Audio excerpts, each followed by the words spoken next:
तो hello dear students, मैंने कल तो प्लाज्मा मेम्ब्रेन डिस्कस कर लिया था आप लोग के साथ लेक्चर नंबर 2 में। आज हम लोग आगे बात करेंगे और हमारा टॉपिक पड़ेगा सेल वॉल। मगर इससे पहले मैं देख रहा हूं आप लोग जो वीडियोस देख रहे हैं और कंप्लीटली देख रहे हैं, प्लीज जब मैं आपसे बोलूं कि क्वेश्चन का आंसर दें तो आप लोग नीचे कमेंट बॉक्स में आंसर जरूर दिया करें। चलिए खैर आगे बढ़ते हैं। हमारा आज का टॉपिक है सेल वॉल, तो उससे शुरू करते हैं। अब देखिए सेल वॉल जो है क्या, देखिए पहली बात तो आप लोग ये समझ लीजिए कि सेल वॉल सब सेल्स में नहीं मिलती। मैंने क्या बोला? Cell wall is not present in every cell of the body. Every cell of the body नहीं, every cell in the nature. ठीक है, अब मैं ऐसा क्यों बोल रहा हूं? बिकॉज जो सेल वॉल की अवेलेबिलिटी है वो कुछ जगह तक ही लिमिटेड है। जैसे आप लोग जानते हो कि प्लांट्स, जो प्लांट सेल्स होते हैं उनके पास सेल वॉल होती है, और प्लांट सेल में जो सेल वॉल बनती है वो बनी होती है ट्रू सेल वॉल, जिसको हम लोग बोलते हैं सेलुलोज से बनती है। हालांकि साथ में पेक्टिन भी है, अन्य सब्सटेंसेस भी होते हैं, मगर सेलुलोज मेन कंपोनेंट होता है और इनको ज्वाइन करने वाला सेल वॉल्स को, जिसको हम लोग सब्सटेंस को बोलते हैं पेक्टिन। प्लांट सेल्स के अलावा कहां मिलती है? हमको बैक्टीरिया भी देखने को मिलती है। बैक्टीरिया, अच्छा, bacterial cell wall is made up of a compound known as peptidoglycan. Peptidoglycan, ठीक है। आगे आप लोग हायर क्लासेस पढ़ोगे इसमें NAM NAG के बारे में। खैर अभी इतना ही हम लोग इसको रखते हैं सीमित। और हमको कहां मिल सकती है? हमको मिलती है फंगल सेल्स में। फंगल सेल्स में, और फंगल सेल्स में जो सेल वॉल बनी होती है it is made up of chitin. Chitin, ठीक है। काइटिन एक तरह से आप बोल सकते हो मॉडिफाइड फॉर्म होती है हमारे पास ग्लूकोज की, इसमें नाइट्रोजन होता है। ठीक है, खैर तो मैं यहां पे ये कहना चाह रहा हूं कि हमारे पास प्लांट्स में, बैक्टीरिया में और फंजाई में सेल वॉल मिलती है। कहां नहीं मिलती है आपको ये भी याद रखना पड़ेगा। तो हमें एनिमल सेल्स में सेल वॉल नहीं मिलती है। तो यहां पर आप लोग साथ में अगर नोट्स बना रहे हो तो animal cells do not have cell wall, तो सेल वॉल नहीं मिलती है। नाउ अब बात कर लेते हैं सेल वॉल के बारे में। देखिए सेल वॉल मतलब क्या होता है? दीवार, ठीक है। तो टेक्निकली ये एक रिजिड स्ट्रक्चर होता है। पहले तो यही समझ लीजिए कि एक तरह का रिजिड स्ट्रक्चर है जो कि सेल मेम्ब्रेन के बाहर मिलता है। तो it is a rigid structure present outside the cell membrane, the plasma membrane लिखा। चलो प्लाज्मा मेम्ब्रेन, प्लाज्मा जो मेम्ब्रेन है आपको याद हो तो मैंने बताया था कल, it is selectively permeable membrane. वो कुछ चीजों की एंट्री अलाउ करती है, कुछ चीजों की एंट्री अलाउ नहीं करती है। अच्छा आप लोग ये याद रखना कि प्लाज्मा मेम्ब्रेन जो होती है in nature it is selectively permeable. Selectively permeable, ठीक है। मतलब कुछ चीजें ये इन कर सकती है, कुछ चीजें आउट कर सकती है। और ऐसा इसलिए because this membrane is in living nature, ये लिविंग नेचर में होती है। It is a living wall, ठीक है, living membrane, sorry. On the contrary जो हमारी सेल वॉल है, जो सेल वॉल है, सेल वॉल एक्चुअल में एक डेड स्ट्रक्चर होता है। It is a dead structure, ये कोई लिविंग नहीं है, ये डेड स्ट्रक्चर है। और ये इसी कारण से कैसा हो जाता है? Freely permeable. आपसे अगर कोई पूछे कि भाई सेमी परमिएबल मेम्ब्रेन और फ्रीली परमिएबल मेम्ब्रेन में क्या है फर्क, तो आप बोल सकते हो कि फ्रीली परमिएबल मेम्ब्रेन किसी भी चीज को इन एंड आउट कर देती है, whereas selectively permeable membrane will only allow some and won't allow some others। ठीक है, तो ये चीज आप लोग याद रखना। अच्छा चलिए वापस आते हैं हम लोग। अब क्या फायदे मिलते हैं? तो ऑब्वियसली रिजिड है तो स्ट्रक्चरल जो है मजबूती मिलेगी यहां से। इसीलिए जो प्लांट सेल्स होते हैं they are structurally more stable, ज्यादा मजबूत होते हैं, रिजिड होते हैं। खैर आओ पढ़ते हैं। Plant cells in addition to the plasma membrane have another rigid outer covering called the cell wall. कह रहे cell wall just plasma membrane के बाहर देखने को मिलती है और मुख्य रूप से सेलुलोज से बनती है। कह रहे सेलुलोज एक तरह का कॉम्प्लेक्स सब्सटेंस है और वो यहां पर स्ट्रक्चरल स्ट्रेंथ देता है प्लांट्स को। ठीक है, बहुत अच्छी बात, हमने बात कर ली। अच्छा यहां पर देखो एक बात लिखी हुई है और मैंने कल ये क्वेश्चन भी दिया था। चलो उधर भी आते हैं, इस क्वेश्चन को भी फटाफट से डिस्कस करते हैं। देखो कल आपके साथ डिस्कशन हुआ था एक टॉपिक पे जिसका नाम था एंड ऑस्मोसिस और एक होता है एक्स ऑस्मोसिस। आपको याद हो तो एक्स ऑस्मोसिस में पानी जो है वो सेल अपना छोड़ देता है बिकॉज सॉल्यूट ज्यादा बाहर था, तो ऑस्मोसिस हो जाएगा। जहां पे सॉल्यूट ज्यादा होता है वहां वाटर कम होता है। कंपैरेटिव में जब सेल्स के पास सॉल्यूट कम हो और पानी ज्यादा, तो पानी का धर्म क्या था कि वो हाई से लो की तरफ जाएगा। तो एक्स ऑस्मोसिस में क्या होता है कि भाई हमारे पास जो सेल होता है वो अपने अंदर से पानी को बाहर छोड़ देता है, जिस कारण से ये जो सेम सेल है ये साइज में छोटा हो जाता है और ये हम बोलते हैं कि भैया ये श्रिंक हो गया। लो जी ये श्रिंक हो गया। ठीक है, इस तरह से श्रिंक हो गया। अच्छा, एंड ऑस्मोसिस इसके अगेंस्ट क्या था? एंड ऑस्मोसिस में जब अंदर की तरफ सॉल्यूट कम होगा और पानी ज्यादा होगा, सॉरी, अंदर की तरफ सॉल्यूट ज्यादा होगा और पानी कम होगा, और बाहर कंपैरेटिवली सॉल्यूट कम और पानी ज्यादा होगा, तो पानी इस केस में बाहर से अंदर आता था। और जब सेल के बाहर से पानी अंदर आ रहा है तो सेल विल बिकम लार्ज, ये स्वेल अप हो जाता था, और इसको एंड ऑस्मोसिस बोल रहे थे। तो यहां पे खासियत होती है श्रिंक होने की, और यहां पे खासियत होती है स्वेल होने की। ये हमने बात कर ली थी, ठीक है। अब आपको मैंने क्वेश्चन दिया था कि अगर एक बीकर में मैं आरबीसी रख दूं, let's say this is an RBC, और जो सोल्यूशन है वो हाइपरटोनिक है। पहला केस था मैंने हाइपरटोनिक हो। दूसरा मैंने आपसे कहा था, इसको यहीं कर लेते हैं, दूसरा कहा था कि अगर वो हाइपोटोनिक हो तो क्या ही फर्क पड़ता है, ठीक है। आओ देखो, जब हमारे पास सोल्यूशन हाइपरटोनिक होगा, इसका मतलब सोल्यूशन में सॉल्यूट ज्यादा होगा एंड वाटर कम होगा। और हाइपोटोनिक सोल्यूशन में क्या होता है? सॉल्यूट कम होता है और वाटर ज्यादा होता है। अब देखो आरबीसी के साथ क्या है, आरबीसी के पास क्या केस है भाई? अगर हाइपोटोनिक सोल्यूशन रखता हूं तो पानी अंदर एंटर मारेगा, और जब पानी अंदर एंटर मारेगा तो ये सेल फूल जाएगा, और ना केवल ये स्वेल होगा, क्योंकि इसके ऊपर कोई सेल वॉल नहीं है तो ये बर्स्ट भी हो जाता है। आरबीसी को अगर आप हाइपोटोनिक सॉल्यूशन में रखोगे तो वो ना केवल स्वेल होगा, वो बस्ट भी हो जाएगा। बस्ट होने की वजह क्या है? उसके ऊपर कोई सेल वॉल नहीं है, ठीक है। विपरीत अगर देखोगे, हाइपरटोनिक में रखोगे तो वो श्रिंक हो जाएगा, ठीक है। खैर, बट एक प्लांट सेल के ऊपर क्योंकि सेल वॉल होती है तो वो हाइपोटोनिक में रखने के बावजूद कभी भी बर्स्ट नहीं होता है, कभी भी फटता नहीं है। ये कल की बात थी, ठीक है। अब हम लोग आते हैं फटाफट से टॉपिक जिसको बोलते हैं प्लाज्मोलिसिस। देखो, लाइसिस का मतलब होता है टेक्निकली ब्रेकडाउन, और प्लाज्मा आप लोग समझिए गए अब तक फ्लूइड। अब एक सेल में से अगर सारा फ्लूइड निकल जाए, देखो हमारे एक प्लांट सेल के अंदर ना सबसे बड़ा जो स्ट्रक्चर होता है that is called a vacuole. ये रहा न्यूक्लियस किनारे में, मैं इसको एन लिख दे रहा हूं, इसको वैक्यूल को वी लिख दे रहा हूं, ठीक है। अच्छा, पानी साइटोप्लाज्म में तो है ही है, मगर एक प्लांट सेल के अंदर सबसे ज्यादा जो सैप होता है या वाटर होता है, सोल्यूशन होता है, वो कहां होता है? वैक्यूल के अंदर। अब देखो क्या होता है, जब आप इस सेल को, एक प्लांट सेल को कहां रख दिया आप लोगों ने? हाइपरटोनिक सोल्यूशन में, in hypertonic solution, and not just hypertonic, let's say extremely hypertonic, भाई साहब कुंटलों में नमक हो, तो क्या होगा? तो ये अपना पानी लूज करना शुरू करेगा साइटोप्लाज्म से और वैक्यूल से, अपना पानी लूज करेगा, जिस कारण से होगा क्या कि जो सेल मेम्ब्रेन है, ये जो सेल मेम्ब्रेन है श्रिंक हो जाती है, इट स्टार्ट्स टू श्रिंक। और ये श्रिंक होते होते होते होते देखो कितनी छोटू सी हो गई, छोटू, इस तरह से प्लाज्मा मेम्ब्रेन पूरी श्रिंक हो जाएगी और एक कोने में इस तरह से एकत्रित हो जाती है, ठीक है। तो इस प्रक्रिया को ही कहा जाता है plasmolysis. This is called plasmolysis. तो if a plant cell is kept in a extremely hypertonic solution, starts losing water from not just vacuole but also from cytoplasm, तो प्लाज्मा मेम्ब्रेन ऑल टुगेदर क्या हो जाएगी? Cell wall को छोड़ के एक तरफ छोटी सी श्रिंक हो जाएगी।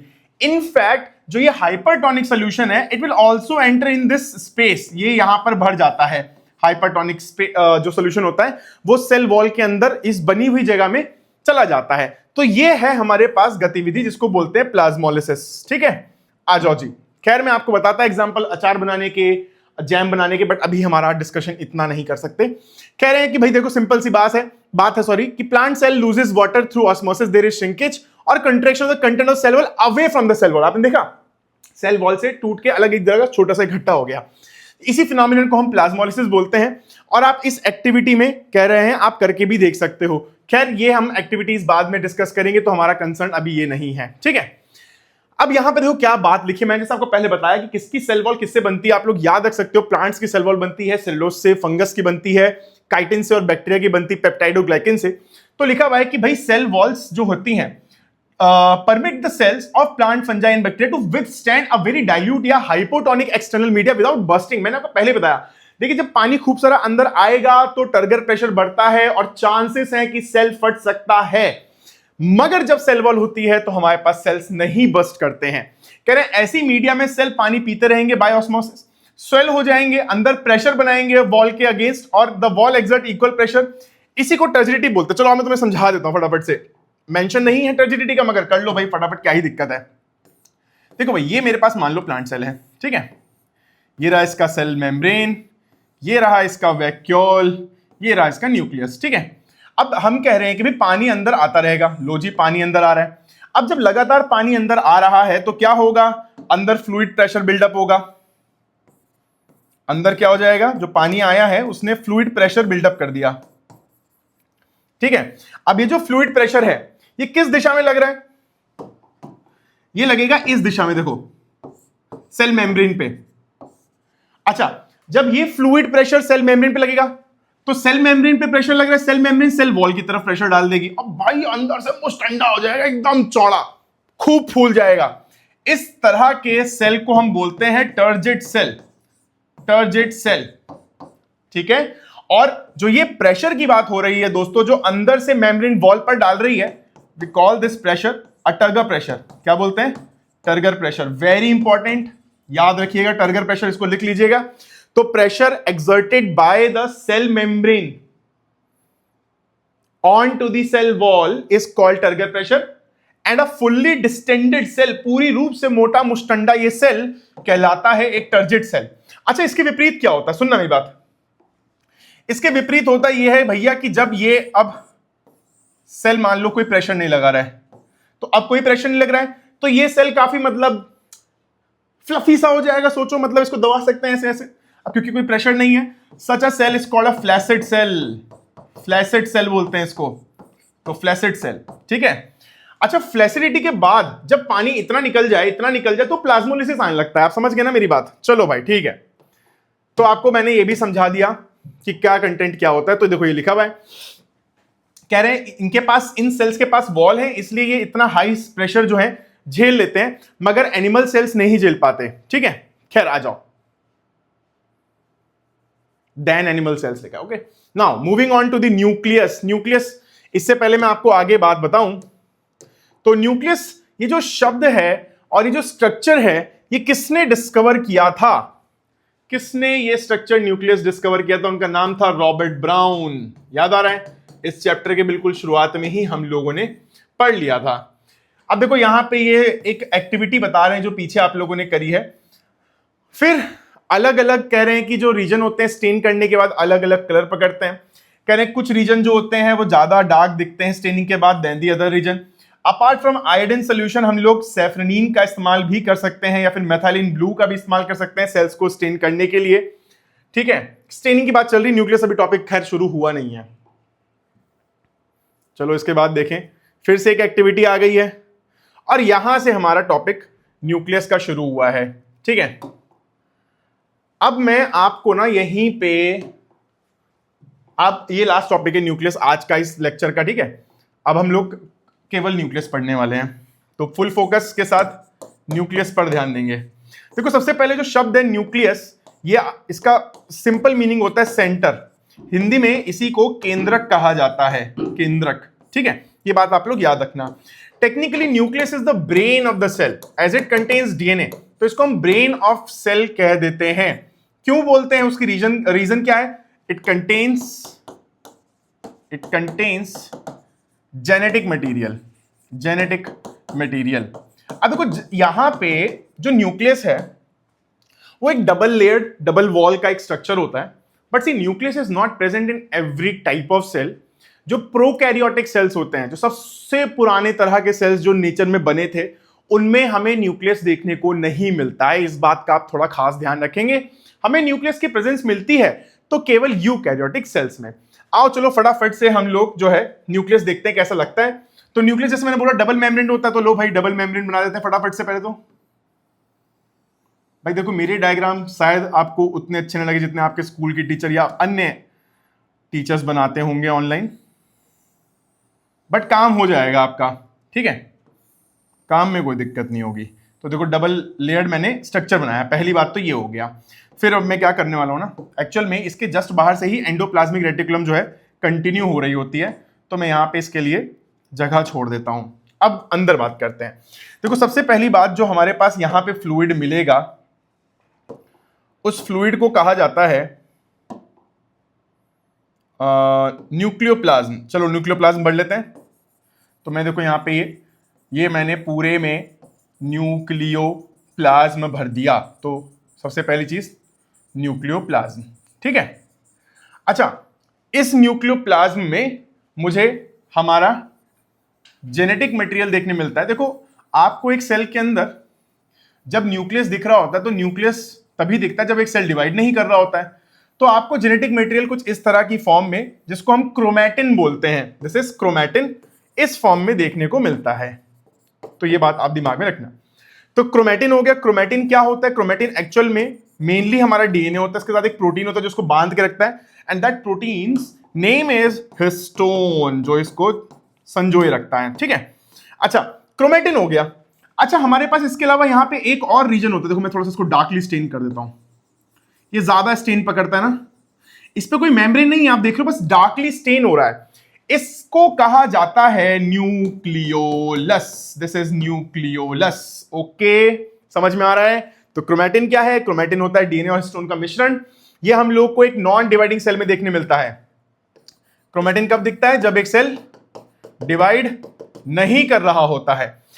यही क्रोमैटिन आप लोग लिख सकते हो, याद भी कर सकते हो, व्हेन डिवाइडिंग, जब ये क्रोमैटिन जब सेल डिवाइड करेगा तो ये क्रोमैटिन बन जाता है एक इवन कंडेंस्ड फॉर्म, जिसको बोलते हैं हम लोग क्रोमोसोम्स। ओके, गुणसूत्र क्रोमोसोम्स। न्यूक्लियोलस मैंने बता दिया। सी, न्यूक्लियोलस जो है वो एक डेंसली स्टेन्ड इलाका तो है, बट उसके ऊपर अपने से कोई मेम्ब्रेन नहीं है। मेम्ब्रेन केवल यही दो हैं हमको जो बाहर देखने को मिल रही हैं। और क्या बचा? और बचा ये outer membrane, this is outer membrane of the nucleus, and this is the inner membrane of the nucleus. फिर ये बीच में जो स्पेस दिख रहा है ना आपको, this is space here, it is called perinuclear space.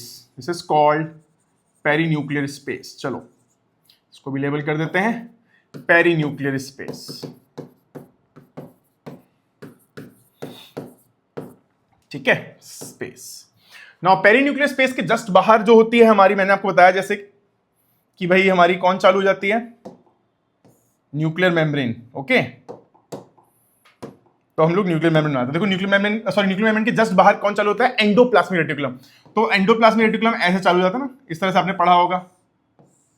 फिर वो ऐसे अलग अलग तरह की शेप्स बनती हैं, सिस्टर्नीज, अलाना फलाना। खैर, अभी मैं इसको नहीं रोक देता हूं। दिस इज जस्ट ईआर, मैंने मेंशन कर दिया। आपको याद ये रखना है कि आउटर न्यूक्लियर मेम्ब्रेन के कंटिन्यूएशन में ही एंडोप्लाज्मिक रेटिकुलम प्रेजेंट होता है। तो ये रहा मेरा न्यूक्लियस, तैयार हो गया। आइए वापस से बुक पर चलते हैं, वहां पर पढ़ते हैं। तो देखो, लिख रखा है कि the nucleus is a double layered covering called nuclear membrane. The nuclear membrane has pores which allow the transfer of material from inside of the nucleus to outside, that is cytoplasm. खैर, मैंने वो पोर नहीं label करे, है ना। आओ जी, पोर label कर दें। तो ये रहे वो जगह, देखो ये है न्यूक्लियर पोर। सॉरी गाइस, गलती हो गई, देखो ना गाइस, थोड़ी बहुत गलती हो गई। तो these are the nuclear pores. तो आरएनए, डीएनए, अच्छा आरएनए होता है जो यहीं से बाहर जाता है, ठीक है, इन्हीं पोर्स के जरिए बाहर निकलता है। आरएनए क्या है? वो 11th में आओगे, 12th में आओगे, और अगर आप मुझसे पढ़ोगे तो बताऊंगा, मतलब ऐसे किसी से पढ़ोगे पता चल जाएगा। खैर, देखिए, the nucleus contains chromosomes which are visible as rod shaped structure only when the cell is about to divide। मैंने क्या बोला कि आपको केवल जो न्यूक्लियस में जो स्ट्रक्चर्स हैं वो तभी दिखेंगे जब एक सेल डिवाइड कर रहा होगा, यानी क्रोमोसोम्स केवल डिवीजन पे दिखता है। क्रोमोसोम के अंदर क्या होती है? जेनेटिक इंफॉर्मेशन होती है, जिसको हम लोग डीएनए की फॉर्म में देखते हैं। डीएनए वही है जहां पर आपको सारे जीन्स देखने को मिल जाते हैं। कह रहे क्रोमोसोम्स जो होते हैं वो डीएनए और प्रोटीन से मिलकर बनते हैं, जैसा कि क्रोमैटिन बना है। क्रोमैटिन ही आगे चल के क्रोमोसोम कंडेंस होता है, तो मैं आपको बता चुका हूं। कह रहे डीएनए मॉलिक्यूल्स वो नेसेसरी इंफॉर्मेशन अपने पास रखते हैं जिससे कंस्ट्रक्ट और ऑर्गेनाइज कर सकते हैं हम सेल्स को। Functional segments of the DNA are called genes. जैसे हमारे पास information, let's say I have a copy, हाँ मेरे पास एक इतनी बड़ी कॉपी है, इसमें कुछ कुछ पेज ही भरे हुए हैं जिनमें मैंने कुछ काम किया हुआ। लेट्स से 10 पेज इधर भरे हुए, 10 पेज इधर भरे हुए, पूरी कॉपी नहीं भरी हुई है। In the same manner chromosome में हर जगह जीन्स नहीं होते हैं, मगर जो फंक्शनल सेगमेंट्स होते हैं उनको हम क्या बोलते हैं? जीन्स बोलते हैं। जीन्स में ही हमारी सारी जेनेटिक इंफॉर्मेशन उपलब्ध होती है। कह रहे जब एक सेल डिवाइड नहीं हो रहा होता है तो ये डीएनए अपने आप को क्रोमैटिन मटेरियल की फॉर्म में रिप्रेजेंट कर रहा होता है, और क्रोमैटिन के जो धागे होते हैं, एंटेंगल्ड फाइबर्स आपको देखने को मिल सकते हैं। यही क्रोमैटिन आगे चल के कंडेंस हो जाता है जब उनको क्रोमोसोम्स बनना होता है। कह रहे न्यूक्लियस मुख्य रूप प्ले करता है किस चीज में? सेल के डिवीजन में, सेल की रिप्रोडक्शन में, by the process by which a single cell divide and form two new cells. हम बात करेंगे इसके बारे में कभी आगे। मैं आपको देखो, मैं चाहता हूं कि आप बायोलॉजी को ना केवल रटो, आप समझो चीजों को। तो माइटोसिस और मियोसिस में आपको अभी इसी नेसेंट स्टेज में 9th और 10th की समझा दूंगा, ताकि जीवन भर दिक्कत ना हो। ठीक है, ये आना चाहिए यार, ये बहुत बेसिक चीजें हैं। हमारे इंडिया के करिकुलम में इसको डाला हुआ 11th में, आना चाहिए 9वीं 10वीं के बच्चे को भी। ठीक है, खैर, it also plays a crucial part along with the environment in determining the way the cell will develop and what form it will exhibit at maturity। खैर, इसकी बात हो रही, यहाँ पे बात हो रही डिफरेंशिएशन की, कि अपने environment को भी क्या करता है, अंडरस्टैंड करता है, उस हिसाब से सेल्स के अंदर जो नेसेसरी चेंजेस होते हैं वो क्रिएट करता है और मेटाबॉलिक एक्टिविटीज को रेगुलेट करता है डायरेक्टली द केमिकल एक्टिविटीज। कल हमने बात करता है एक सेल के अंदर जितनी भी केमिकल एक्टिविटीज हो रही हो, चाहे सेल कुछ बनाएगा यानी एनाबॉलिक रिएक्शंस, चाहे सेल्स कुछ तोड़ेंगे यानी कैटाबॉलिक रिएक्शंस, हम इनको sum total of both anabolic and catabolic reactions are called metabolic reactions. ठीक है, अब भी देखो, कह रहे बैक्टीरियाज में न्यूक्लियस नहीं होता है, तो बैक्टीरियाज जो कि एक प्रोकैरियोटिक सेल है, तो उसके पास इस तरह की संरचना नहीं होती है। आओ देखो, मान लो ये मेरे पास एक बैक्टीरिया है जो कि रॉड शेप बैक्टीरिया, जिसको मैं बोलता हूं बैसिलस। ठीक है, तो ये कह रहा है कि भाई इनके पास न्यूक्लियस नहीं है, तो क्या इनके पास जेनेटिक मटेरियल भी नहीं होगा? ये जान लेते हैं। देखो, बैक्टीरियाज में इवन दो न्यूक्लियस नहीं है, ऐसा नहीं होता है कि उनके पास जेनेटिक मटेरियल नहीं है। उनके पास जेनेटिक मटेरियल होता है, बट वो एक मेम्ब्रेनस रीजन में नहीं होता है, वो ऐसे एक स्पेशलाइज्ड रीजन में हमको देखने को मिलता है। ठीक है, चलो से बात करते हैं। अब ये जो मेरे पास रीजन है, यहां पे मुझे देखो इस तरह से सर्कुलर डीएनए देखने को मिल जाएगा। ये रहा हमारा सर्कुलर डीएनए। अब आप लोग याद रखना, बायोलॉजी में हम किसी शब्द के सफिक्स में ओआईडी लगाते हैं, ऑइड लगाते हैं, मतलब उसके जैसा। तो टेक्निकली यहां पर डीएनए है, यहां पर हमारे पास प्रोटीन्स हैं, प्रोटीन्स भी हैं, हालांकि हिस्टोन प्रोटीन्स नहीं है, but these are positively charge proteins. तो ये जो इलाका है, इवन दो यहां पर हमारे पास कोई मेम्ब्रेन नहीं है, बट ये है तो कुछ न्यूक्लियस जैसा, तो मैं इस इलाके को नाम दे देता हूं न्यूक्लियोइड। क्या नाम देता हूं? न्यूक्लियोइड। ओआईडी हमेशा याद रखना। ठीक है, अच्छा, ओआईडी मतलब उसके जैसा। तो ये न्यूक्लियोइड हो गया। न्यूक्लियोइड के अंदर देखो, मेरे को यहां पे जेनेटिक मटेरियल दिख रहा है, इस जेनेटिक मटेरियल को मैं बोल दूंगा जीनोफोर। क्या बोल दूंगा? Genophore. See, genetic material is storing information. जो हमारे सेल्स के अंदर जेनेटिक इंफॉर्मेशन है, वो सब जेनेटिक मटेरियल हमको, जो इंफॉर्मेशन है वो जेनेटिक मटेरियल में मिलती है। कई बार ऐसा होता है कि इस न्यूक्लियोइड वाले जीनोफोर के अतिरिक्त हमें एडिशनल इंफॉर्मेशन भी मिल जाती है बैक्टीरियल सेल्स के अंदर, और वो भी एक सर्कुलर डीएनए होता है, तो उसको बोलते हैं प्लाज्मिड। ये बिल्कुल इस तरह, जैसे मान लो मेरे को अपने फोन में और डेटा और मेमोरी ऐड करनी है, तो मैंने एक हार्ड डिस्क ऐड कर दी। इन द सेम मैनर, अगर और इंफॉर्मेशन एक बैक्टीरिया को अपने अंदर स्टोर करनी होगी, तो वो यहां स्टोर हो जाएगी in the form of plasmid. ठीक है, वापस से आते हैं। तो देखो लिख रखा है कि in some organism like bacteria the nuclear region of the cell may be poorly defined due to the absence of nuclear membrane. वहां पे नहीं होती है न्यूक्लियर मेम्ब्रेन। कह रहे इस तरह के अनडिफाइंड न्यूक्लियर रीजन को, जहां पर केवल न्यूक्लिक एसिड मिलता है, उसको हम न्यूक्लियोइड बोलते हैं। कह रहे such organism whose cell lack a nuclear membrane, उनको हम प्रोकैरियोट्स बोलते हैं। प्रो मींस प्रिमिटिव से आया, यहां पे पहला नहीं है, यहां पे प्रो मतलब हो गया प्रिमिटिव, पुराना। कैरियन शब्द आता है न्यूक्लियस से, तो जो सबसे पुराने फॉर्म के सेल्स है जिनमें न्यूक्लियर मेम्ब्रेन्स नहीं है, उनको ही प्रोकैरियोट्स कहा जाता है। ठीक है, और जिनके पास इस तरह की न्यूक्लियर मेम्ब्रेन के अंदर डीएनए ऑर्गेनाइज होता है, उनको हम यूकैरियोट्स बोलते हैं। कह रहे प्रोकैरियोटिक सेल्स और भी चीजें लैक करते हैं, जैसे साइटोप्लाज्मिक ऑर्गेनेलीज इनके पास नहीं मिलती, जैसे एंडोप्लाज्मिक रेटिकुलम। देखो, सेल के अंदर कोई भी अगर ऑर्गेनेली है और उसके ऊपर मेम्ब्रेन है, तो उनके पास नहीं होगी। एंडोप्लाज्मिक रेटिकुलम नहीं होगी, माइटोकॉन्ड्रिया नहीं होगा, क्लोरोप्लास्ट नहीं होगा, राइबोसोम होगा, ये बात आप लोग याद रखना। ठीक है, तो जिन पर भी मेम्ब्रेन्स हैं वो नहीं होंगी। तो लिख रखा है many of these functions such as organelles are also performed at the poorly organised part of the cytoplasm. खैर, ये बोल रहे हैं कि साइटोप्लाज्म में ही पोरली ऑर्गेनाइज्ड रीजन्स होते हैं जो इन मेम्ब्रेन, इन ऑर्गेनेलीज के जैसे फंक्शंस परफॉर्म कर रहे होते हैं, बट प्रोकैरियोट्स पे ऑर्गेनेलीज इन सच नहीं होती। मैं आपको अलग से एक पूरा डिफरेंशिएशन का कल एक लेक्चर दूंगा। लिखा था chlorophyll in the photosynthetic bacteria is associated with the membranes vesicles, तो इनको क्रोमैटोफोर्स बोलते हैं, यहां नहीं मेंशन्ड है।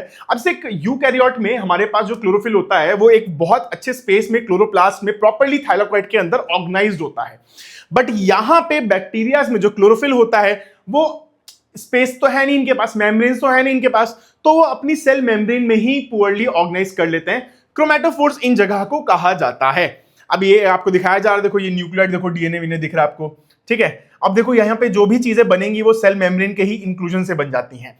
खैर, ये आज का हमारा लास्ट टॉपिक था, न्यूक्लियस। हम लोग अब दोबारा मिलेंगे कल। हम लोग पढ़ेंगे साइटोप्लाज्म, और साइटोप्लाज्म के साथ ही शुरू हो जाएंगी हमारी सेल्यूलर ऑर्गेनेलीज। तो मैं चाहता हूं कि अगले लेक्चर से पहले आप इस चैप्टर की पूरी एक धांसू रीडिंग मार दो, ताकि हम लोगों को कोई दिक्कत ना हो। चलो जी, बाय बाय।